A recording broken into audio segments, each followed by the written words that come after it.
In what way does your media project use, develop or challenge forms and conventions of real media products? Our media project conformed to the typical conventions of a psychological thriller genre due to our storyline. To start off with, the concept of our trailer focused on the idea of a love story that suddenly switches into a psychological thriller as the boyfriend becomes increasingly controlling and obsessive over time, which the girlfriend did not see coming. The main film we took narrative inspiration from was The Perfect Guy. We sat down as a group to analyse the trailer and see if there were parts we could use and recreate, as this seemed to really help with our planning process. We ended up having quite a few scenes that we filmed that were similar to ones in The Perfect Guy because we liked the way they looked and fitted in with the whole psychological thriller genre we were trying to go for. In The Perfect Guy, there was a scene where a girl is being stalked by a boy in the car park, but she is unaware that he's there watching her the entire time. I really like this idea, as I thought it would be a good way to intrigue the audience, as it would be a form of using dramatic irony, which is a very popular and used way of interacting with the audience. Dramatic irony is used in many horror films such as You Get Me, The Perfect Guy and The Bow Break. Because this seemed to be a repetitive thing that happened in these types of movies, we tried to have it in ours. Dramatic irony is a good way to engage with the audience, which is why we used it. Another scene we took from The Perfect Guy was a shower scene. In this scene, the girl is in the shower alone at home and the boy who is stalking her is outside the shower, but the girl is unaware that he is there. This scene was really catchy to us as it went with the whole stalking and obsession vibe we were trying to show throughout our trailer.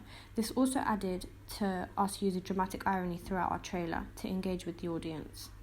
Instead of copying the scene from The Perfect Guy, we added a small twist and developed it to make it more original. Instead of showing the boy's face, we decided to have him wear a white glove and have his hand on the shower, as this adds more of a creepy atmosphere.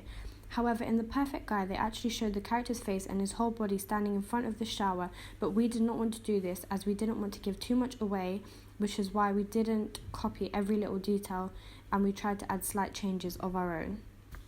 Lastly, in The Perfect Guy trailer, there was a really creepy but eye-catching unusual scene that I had never seen before in any other film. It was right at the end and it was of the girl sleeping in her bed and the boy under her bed.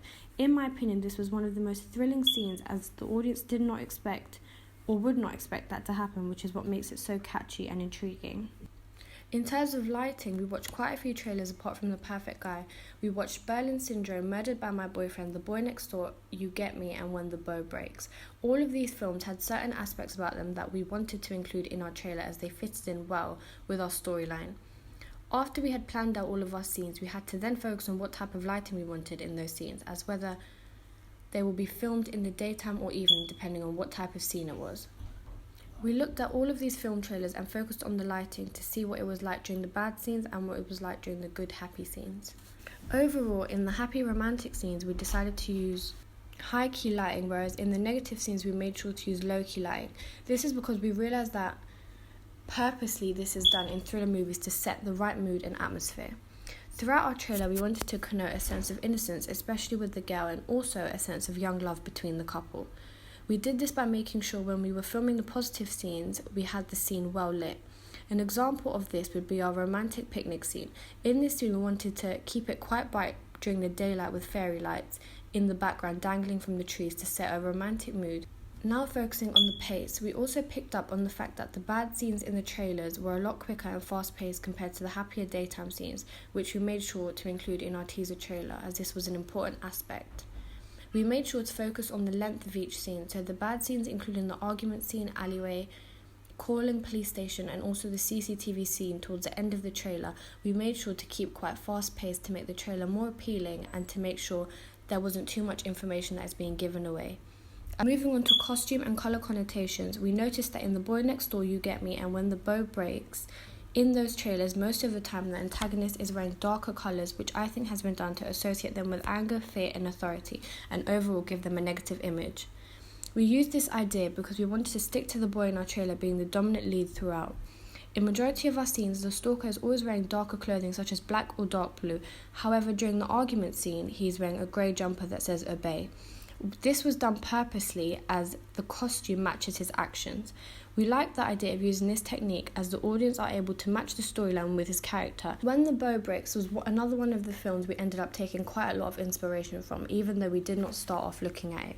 It had a lot of aspects about it that went with our film, such as the low-key and high-key lighting in certain scenes and the way the bad scenes have more build-up than the good scenes.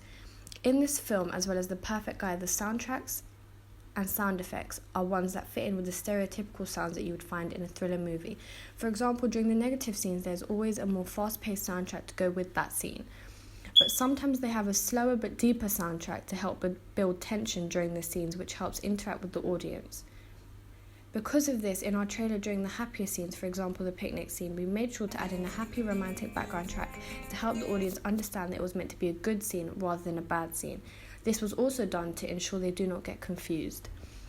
In other words, to help them relate to the storyline and what is going on.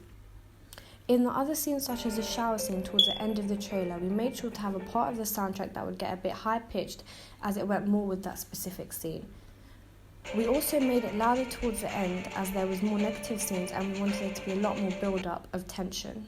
Typically, in a psychological thriller, if there is a voiceover, it will be the victim that will talk through the trailer as a voiceover, usually to explain their story and help to guide the audience through what is going on and what they have been through.